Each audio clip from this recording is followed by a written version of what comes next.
Selamat menjalankan ibadah puasa wahai pelanggan Bude Yanti yang menjalankan. Pada saat ini Bapak Yanto akan bercerita di pos ronda karena warung sementara tutup untuk mengurangi kemungkinan model. Pada saat ini kita kembali diperlihatkan dengan Babang Tam Fan Xiaoyan yang bersama dengan Chaos Immortality memasuki portal. Lalu pada akhirnya keduanya segera memasuki ruang yang sangat gelap dan waktu benar-benar tidak terasa. Dan pada akhirnya kedua orang ini pun segera keluar dari perut ikan raksasa. Lalu Xiaoyan pada saat ini bisa melihat bentuk ikan yang sangat besar dengan sisik yang sangat keras. Sementara itu Chaos Immortality pada saat ini segera mengajak Xiaoyan untuk segera pergi. Lalu Xiaoyan pun mengangguk dan keduanya pada saat ini segera melesat di dalam gua yang sangat besar. Setelah cukup lama pada akhirnya Xiaoyan dan Chaos Immortality berhasil keluar dari gua dan sampai di pegunungan primitif. Kemudian Xiaoyan pada saat ini kembali mencium aroma obat di sekitar pegunungan primitif dan tubuhnya sedikit bergetar. Menyadari hal ini Chaos Immortality pun lanjut berbicara kepada Xiaoyan. Chaos Immortality berkata bahwa pada saat ini mereka harus segera pergi dan tidak bisa memikirkan bahan obat. Lalu Xiaoyan pun segera tersadar hingga pada akhirnya Xiaoyan mengangguk dan mereka pun segera pergi. Dan setelah cukup lama pada akhirnya Xiaoyan dan Chaos Immortality telah sampai di perbatasan pintu masuk ke pegunungan primitif. Kemudian keduanya pun segera bergegas menuju ke aula dengan kecepatan seperti kilat. Sementara itu di sisi lain Chaos Overlord pada saat ini sedang berada di sebuah aula menyambut tamu dari Pil Palace. Dan orang-orang dari Pil Palace pada saat ini berkunjung ke kediaman dari keluarga Warcraft. Pada saat ini seorang pemimpin yang bertubuh kurus diikuti dengan beberapa orang pengikut di belakangnya, belajar dari pengalaman sebelumnya ketika utusannya menemui Zhen Bufan. Saat ini Pil Palace memutuskan untuk mengirim lebih banyak orang demi berjaga-jaga atas sesuatu yang tidak diinginkan. Di dalam aula ini pada akhirnya seorang pemimpin dari Pil Palace segera membuka mulutnya. Sosok tersebut bertanya apakah pemimpin dari keluarga Warcraft bersedia menerima tawaran dari Pil Palace, dan jika Tuan bersedia maka benar-benar akan memberikan keuntungan kepada keluarga Warcraft. Setelah mengucapkan perkataan tersebut utusan ini pun segera mengeluarkan sekotak batu giok dan membukanya. Bersamaan dengan itu Chaos Overlord pun seketika tertegun. Karena dirinya melihat teh yang sangat langka yang pernah dirinya minum ketika para kaisar berkumpul di tempat milik Zhen Bufan. Di sisi lain pemimpin dari utusan pun segera berbicara kepada Chaos Overlord. Dirinya berkata bahwa Pil Palace akan memberikan hadiah yang sangat langka ini kepada keluarga Warcraft. Tetapi tentu saja hal itu dapat dilakukan jika tertua dari keluarga Warcraft pada saat ini mau menerima persyaratan dari Pil Palace. Mendengar perkataan tersebut tentu saja Chaos Overlord pada saat ini sangat tertarik, karena teh ini benar-benar sangat langka dan benar-benar memiliki harga yang tinggi. Meskipun itu memiliki harga yang tinggi tetapi teh ini benar-benar sudah tidak ada lagi di pasaran. Memikirkan hal ini bagaimana mungkin Chaos Overlord tidak ngiler. Lalu pada akhirnya Chaos Overlord pun segera berkata biarkan dirinya memikirkan permasalahan ini terlebih dahulu. Menanggapi hal tersebut utusan dari Pil Palace pada saat ini tersenyum, lalu ketika dirinya hendak berbicara tiba-tiba dua buah kilatan segera melesat dan sosok Xiaoyan bersama dengan Chaos Immortality segera muncul di aula, lalu keduanya pun segera melihat sekeliling dan menyadari adanya utusan dari Pil Palace, terlebih lagi dengan Xiaoyan yang benar-benar menyadari jubah yang dimiliki dari Pil Palace. Akan tetapi pada saat ini Xiaoyan tidak bertindak dan hanya menatap tajam ke arah anggota dari Pil Palace. Lalu niat membunuh di dalam hati Xiaoyan juga pada saat ini melonjak tetapi Xiaoyan buru-buru menekan emosi miliknya. Sementara itu Chaos Immortality juga segera bertanya, bukankah ini adalah utusan dari Pil Palace? Menanggapi pertanyaan dari Chaos Immortality pemimpin dari utusan Pil Palace pun tersenyum dan mengangguk. Mereka seketika menyadari bahwa sosok yang baru saja datang adalah Chaos Immortality yang merupakan putra dari Chaos Overlord. Semua orang di Pil Palace menyadari bahwa Chaos Immortality adalah orang yang akan menerima tahta setelah Chaos Overlord pensiun. Oleh karena itu secara alami mereka segera melontarkan senyum dan menangkupkan tangannya. pemimpin pasukan dari Pale Palace juga pada saat ini menyadari keberadaan Xiao Yan, tetapi mereka tidak menghiraukannya. Mereka pada saat ini hanya menatap ke arah Chaos Immortality dan pemimpin dari utusan ini segera berbicara. Pemimpin utusan tersebut berkata, tentu saja sepertinya ini adalah Tuan Muda Chaos Immortality. Bukankah Tuan Muda Chaos Immortality menyukai baju besi dan senjata perang? Lalu dirinya pun segera mengungkapkan sekotak hadiah dan membukanya dan menyerahkannya ke hadapan Chaos Immortality. Dirinya lanjut menjelaskan bahwa ini adalah hadiah yang diperuntukkan untuk Tuan Muda Chaos Immortality. Menanggapi hal tersebut, tentu saja Chaos Immortality tidak serta-merta menerima hadiah dari utusan Pale Palace, karena dengan perasaannya kepada Xiao Yan yang sudah dianggap sebagai saudara, maka Chaos Immortality pada saat ini benar-benar terlihat marah. Chaos Immortality secara terang-terangan segera menolak hadiah yang disodorkan oleh utusan dari Pale Palace. Melihat adegan ini, utusan dari Pale Palace pada akhirnya segera membuka mulutnya untuk berbicara. Dirinya menjelaskan bahwa Pale Palace akan memberikan banyak hadiah kepada keluarga Warcraft jika mereka menyetujui persetujuannya. Mendengar hal tersebut, Chaos Immortality pada akhirnya segera menoleh ke arah Chaos Overlord. Chaos Immortality pun segera bertanya apakah yang pada saat ini sedang terjadi di sini. Menanggapi pertanyaan dari Chaos Immortality pada saat ini, Chaos Overlord hanya bisa terdiam. Di sisi lain, utusan dari Pale Palace segera membuka mulutnya untuk lanjut menjelaskan. Dirinya berkata bahwa Pale Palace akan memberikan 20.000 pil yang tingkatnya di atas peringkat keempat. Mereka akan memberikan pil ini setahun sekali kepada keluarga Warcraft jika mereka setuju. Selain itu, mereka juga akan memberikan manfaat lain kepada keluarga Warcraft. Dirinya yang merupakan utusan dari Pale Palace berharap kepala dari keluarga Warcraft pada saat ini mau menerima hadiah ini. Mendengar pernyataan tersebut, Chaos Immortality pun seketika berteriak meminta ayahnya untuk menolak hadiah tersebut. Mendengar hal tersebut, Chaos Overlord pun segera menoleh dan berteriak memerintahkan Chaos Immortality untuk diam. Setelah itu dirinya memerintahkan prajuritnya untuk menerima hadiah yang disodorkan oleh utusan dari Pale Palace. Chaos Immortality pada saat ini benar-benar sangat marah dengan mata yang memerah dan benar-benar memiliki niat membunuh yang seketika melonjak. Lalu Xiao Yan pun menatap ke arah Chaos Immortality yang pada saat ini benar-benar emosi. Xiao Yan pada akhirnya menepuk bahu Chaos Immortality dan menenangkan Chaos Immortality. Sementara itu utusan dari Pale Palace pada saat ini benar-benar sangat gembira.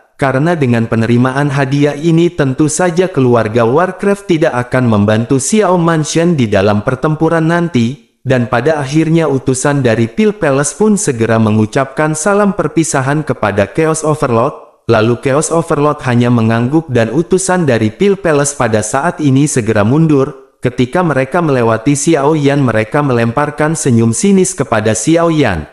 Lalu Xiao Yan pada saat ini benar-benar nafsu, tetapi Xiao Yan menyadari ini bukanlah tempat Xiao Yan. Oleh karena itu Xiao Yan benar-benar tidak bisa bertindak sembarangan di tempat ini. Dan akhirnya setelah kepergian utusan dari Pale Palace, Chaos Immortality segera menatap ke arah ayahnya. Di belakang Chaos Immortality, Xiao Yan juga pada saat ini segera melangkah maju dan menghadap ke arah Chaos Overlord. Xiao Yan menangkupkan tangannya dan pada saat ini segera mulai membuka mulutnya untuk berbicara. Xiao Yan berkata bahwa Xiao Mansion pada saat ini dalam keadaan genting. Oleh karena itu Xiao Yan pada saat ini meminta izin pamit kepada Paman Chaos Overlord. Setelah mengucapkan hal ini, Xiao Yan pun segera membalikkan tubuhnya dan segera bergegas untuk pergi. Baru saja Xiao Yan berjalan 2 langkah, tiba-tiba Chaos Immortality segera menyebut nama Xiao Yan dan Xiao Yan seketika berhenti. Tubuh Xiao Yan pada saat ini bergetar mendengar suara dari Chaos Immortality dan segera berbalik. Chaos Immortality pada saat ini hanya menatap ke arah Xiao Yan dan tidak mengucapkan sepatah kata pun.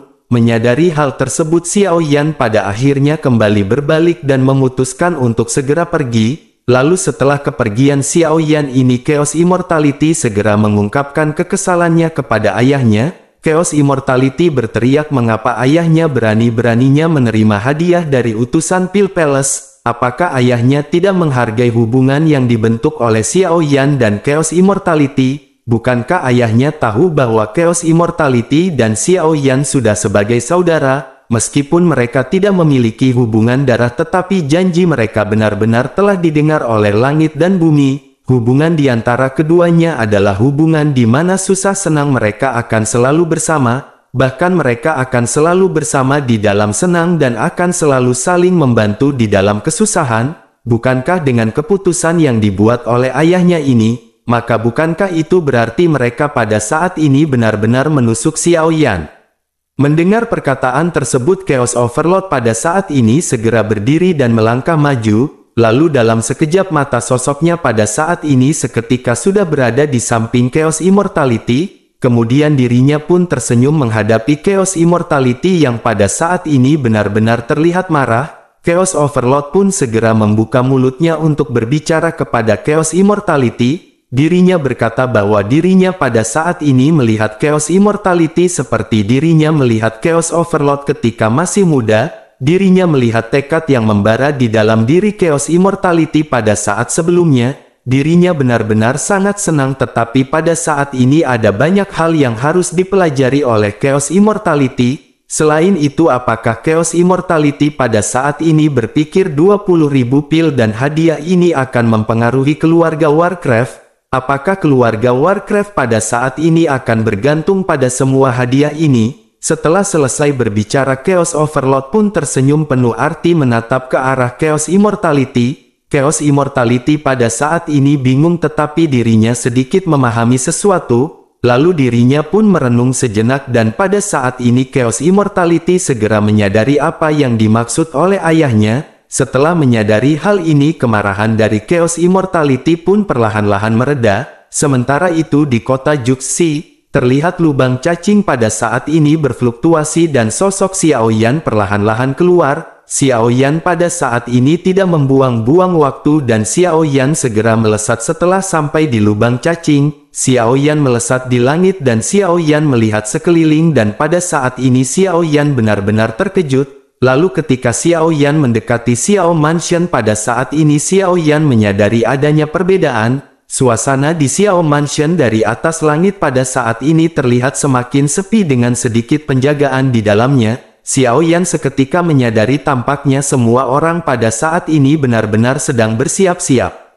Menyadari hal ini, Xiao Yan pun segera meningkatkan kecepatannya dan melesat menuju ke arah Xiao Mansion. Lalu bersamaan dengan itu pada saat ini banyak mata-mata yang melihat keberadaan Xiao Yan. Mata-mata ini secara alami adalah orang-orang yang diperintahkan oleh Pil Palace. Setelah kemunculan dari Xiao Yan, mereka pun pada saat ini segera berpencar dan hendak memberikan laporan kepada Pil Palace. Lalu adegan pun kembali ke Xiao Yan yang pada saat ini sudah sampai di Xiao Mansion dan bertemu dengan King Haoran. King Haoran yang berada di aula pada saat ini terkejut dengan kedatangan Xiao Yan.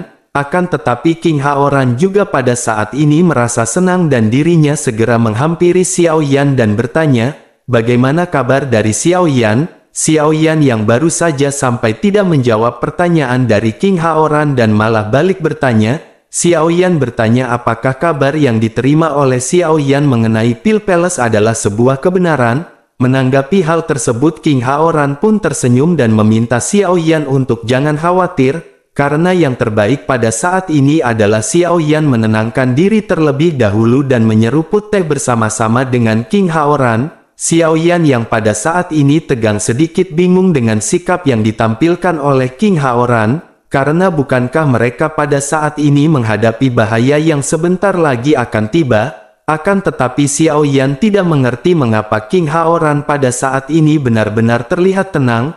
Lalu Xiao Yan pada akhirnya memiliki sedikit keyakinan dengan apa yang ditampilkan oleh King Haoran dan Xiao Yan memutuskan untuk duduk. Bersamaan dengan Xiao Yan yang baru saja duduk, tiba-tiba langkah kaki seketika terdengar. Sosok Anggun segera masuk ke aula dan Xiao Yan segera menoleh untuk menatap ke arah Zenni. Lalu Zenni dengan cemas pada saat ini segera menyapa Xiao Yan. Xiao Yan pun tersenyum dan Xiao Yan pada saat ini bisa melihat kekhawatiran yang terlintas di wajah cantik Zenni. Menyadari hal tersebut, Xiao Yan pada akhirnya kembali menoreh ke arah King Haoran dan bertanya, "Bagaimana situasi dari Xiao Mansion pada saat ini?" Menyadari hal tersebut, King Haoran yang baru saja menyesat teh masih tersenyum dan meletakkan cangkir teh di atas meja. Lalu King Haoran sedikit menghentakkan cangkir teh ini di atas meja dan segera menatap sambil tersenyum ke arah Xiao Yan. Kemudian dirinya pun bertanya kepada Xiao Yan,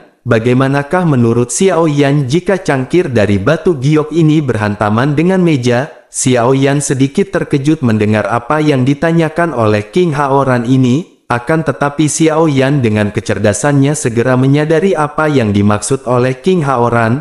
Lalu Xiao Yan pun segera menjawab, tentu saja cangkir teh ini akan hancur jika diadu dengan meja. Akan tetapi meskipun begitu meja juga akan menderita banyak goresan akibat benturan dengan gelas batu giok. Menanggapi hal tersebut, King Haoran pun mengangguk. Lalu dirinya pun lanjut berkata, bagaimana jika di dalam cangkir ini ada teh yang sangat enak? Mendengar perkataan dari King Haoran, Xiao Yan pun kembali menyadari sesuatu. Xiao Yan menyadari maksud King Haoran dengan cangkir teh ini yang merupakan perumpamaan dari Xiao Mansion. Sementara teh berkualitas yang berada di dalam cangkir ini dimaksudkan atas orang-orang yang berada di dalam Xiao Mansion. Tentu saja meja besar yang berantaman dengan cangkir teh ini diumpamakan sebagai Pil Palace yang memiliki kekuatan besar. Namun jika ini permasalahannya, bukankah maksud dari King Haoran ini berarti Xiao Mansion masih memiliki peluang kemenangan?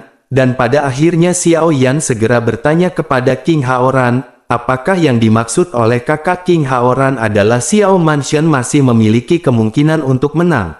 Mendengar pertanyaan Xiao Yan ini, King Haoran pun mengangguk dan berkata bahwa itu adalah maksudnya. Lalu King Haoran pun lanjut menjelaskan bagaimanapun orang-orang di dalam Xiao Mansion ini bukanlah orang-orang yang lemah. Oleh karena itu pada saat ini Xiao Yan tidak perlu terlalu khawatir mengenai pertempuran yang akan segera terjadi. Mendengar apa yang dikatakan oleh King Haoran ini, tentu saja kegelisahan Xiao Yan sedikit mereda. Akan tetapi Xiao Yan bukanlah yang tidak mengetahui fakta yang ada di lapangan. Meskipun kekuatan dari Xiao Mansion pada saat ini telah sedikit meningkat, akan tetapi mereka benar-benar tidak bisa berhadapan langsung dengan Pil Palace. Pada saat ini Pil Palace benar-benar memiliki kekuatan yang sangat besar, sementara di sisi Xiao Yan pada saat ini hanya ada Xiao Mansion yang bekerja sama dengan klan Iblis Darah, baik ras monster, keluarga Warcraft maupun ras manusia pada saat ini belum menyatakan keberpihakannya. Makna dari sikap ambigu dari para ras ini tentu saja membuat Xiao Yan pada saat ini hanya bisa terdiam dan berpikir.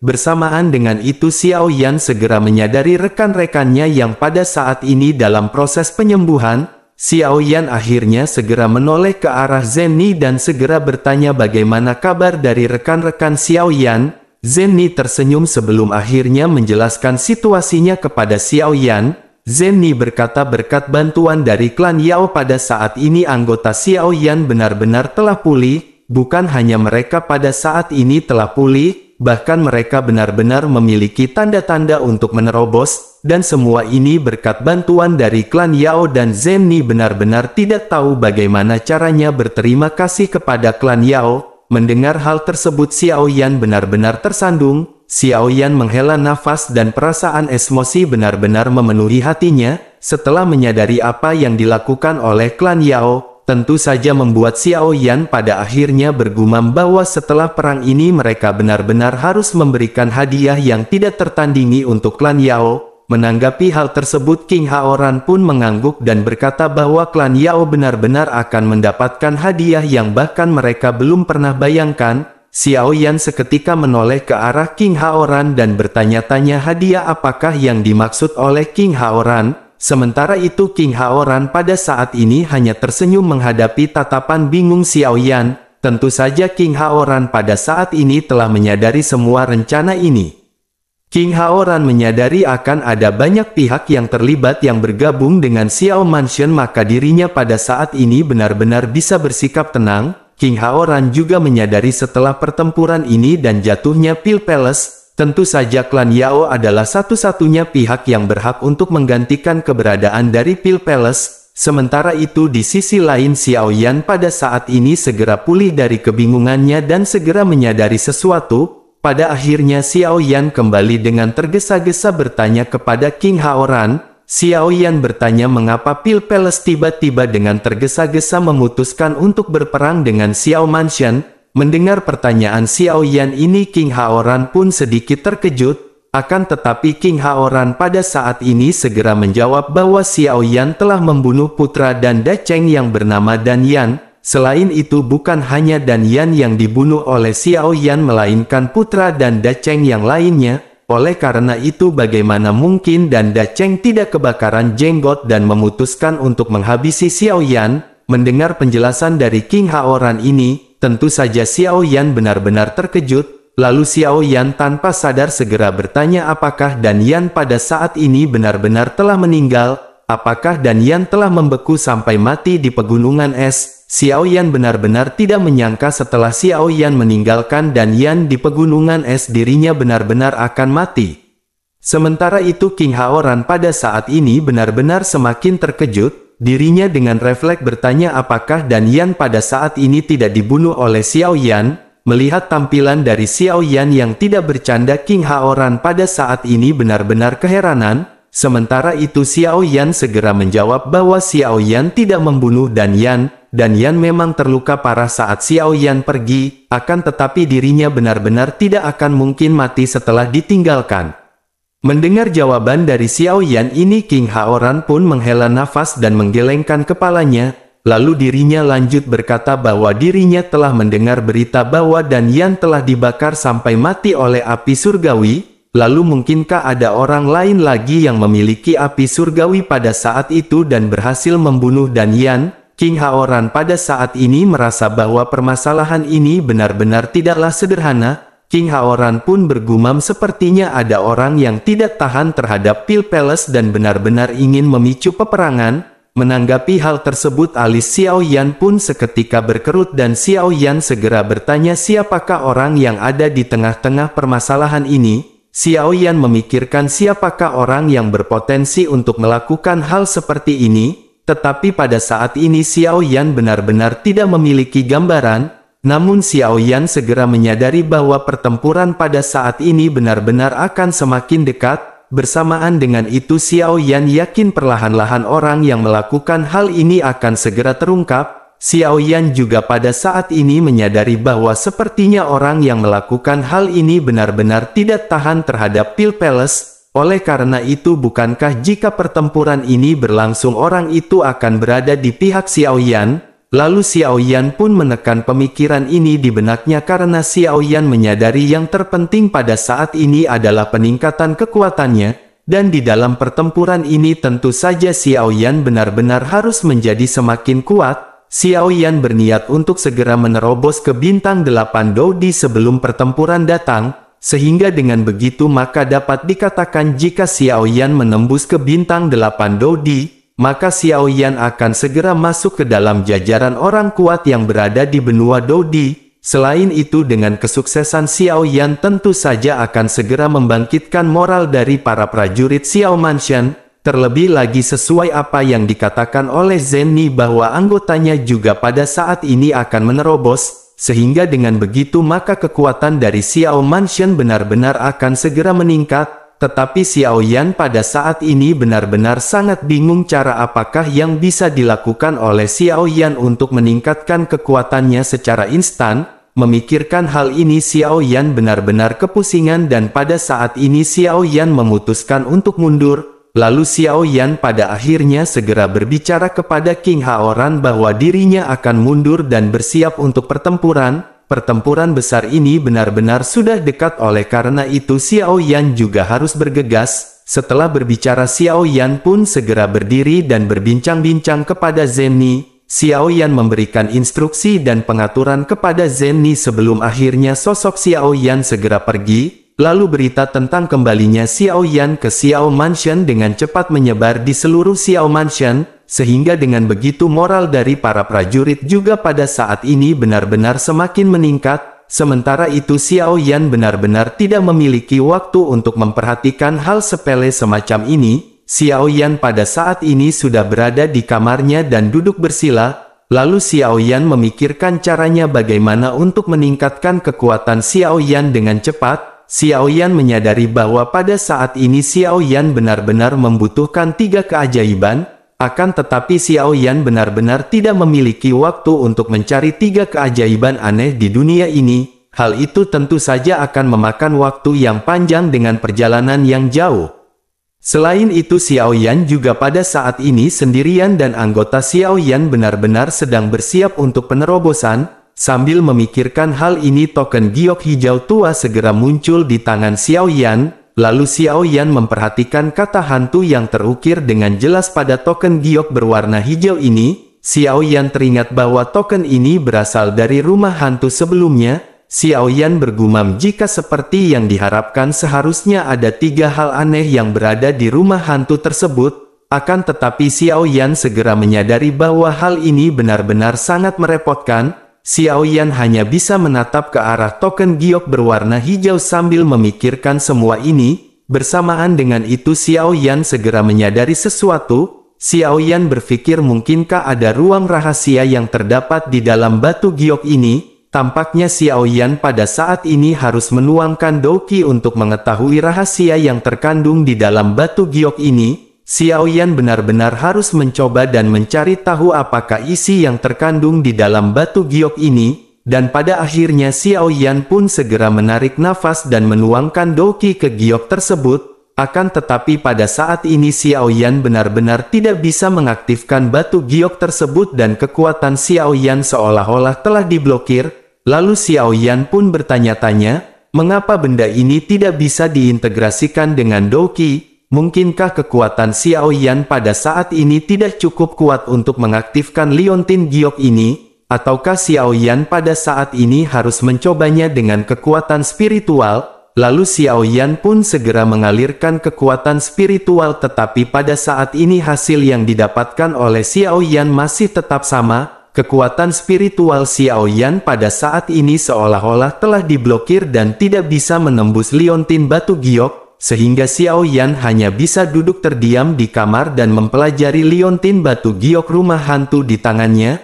Lalu setelah merenung sejenak Xiao Yan benar-benar tidak bisa melihat isi dari Liontin batu giok ini. Xiao Yan bergumam sungguh sangat sial, apakah benar kekuatan Xiao Yan masih tidak bisa menyelidiki Liontin giok ini? Lalu harapan yang sebelumnya Xiao Yan tumpukan pada Liontin batu giok ini pada saat ini seolah-olah benar-benar hancur. Xiao Yan pada saat ini berpikir bahwa Xiao Yan benar-benar hanya bisa memanfaatkan 3 keajaiban benda aneh. Xiao Yan pun menghela nafas dan berusaha untuk legowo. Setelah itu Xiao Yan bergumam mungkin ini bukan waktunya bagi Xiao Yan untuk menembus ke bintang 8 Dodi. Xiao Yan hanya bisa menggelengkan kepalanya di tengah-tengah penyesalan ini. Lalu, bersamaan dengan itu suara Zhan Lao yang tampak serius pun segera terdengar di telinga Xiao Yan. Zhan Lao berkata bahwa Liontin batu giok ini tidaklah sederhana seperti batu akik Bapak Yanto suaminya Bude Yanti.